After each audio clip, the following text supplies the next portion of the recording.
çıkan yasağı keşke evvel günlerden böyle yapsaydı, üstünden dursaydı, bu kadar uzanmazdı, bu kadar insan gitmezdi.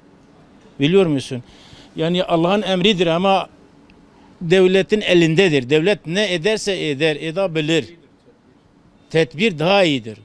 Ne kadar tedbir alırsa o kadar iyidir. Millet için de iyidir, devlet için de iyidir. Hepimiz için iyidir. Allah hepimize iyilik versin. Cenab-ı Allah'tan bu derdi, bizim ortamızdan kaldırsın. 10 ve 5 arasındadır. İyidir, normaldir.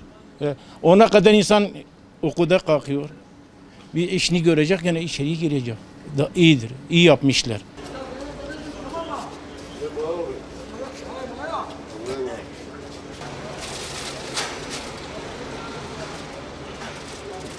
Esnaflar için zordur.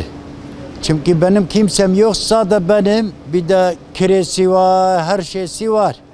Yani saat 6.30'a kadar ben buradayım. Bu başka çaremiz yok. Saat 5'ten sonra zordur. Aslında normaldir. Normaldir bizim içindir fakat imkansızlık var.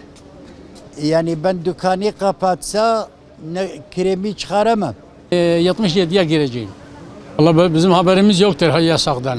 Ben bilmiyorum ki, ben görmedim, ben işitmemişim. Vallahi takbir iyidir fakat imkanı yoktur. Yani bu şeysi yani durdurması veya bilinmesi hiç imkanı yoktur. Allah'ın tarafındadır. Peki bunlar nasıl? Neden dışarı çıkmayın? Uzaklaşın, bilmem şöyle yapın, elini yıkayacaksın. Şimdi ben bakkala gideceğim. Ben zebze alacağım. 20 kişi o zebzenin elini sokağa sokmuştur. Ben gittim o zebzeyi alırım. Peki nasıl olacak? Ben nasıl bunu önleyeceğim? Ben 1955 doğumluyum. 30 senedir ben Batman'dayım. Ameleyiz. Heykelin orada bir ekmek için geliyoruz. Bu uygulama saat 10'dan 15'e kadar olursa bu uygulama iyidir ama bizim için uygun görmüyorum. Çünkü sabah iş çıkıyor. Sabah iş çıkıyor, işe gidiyoruz. 5'ten sonra iş zaten herkes kendi evine gidiyor.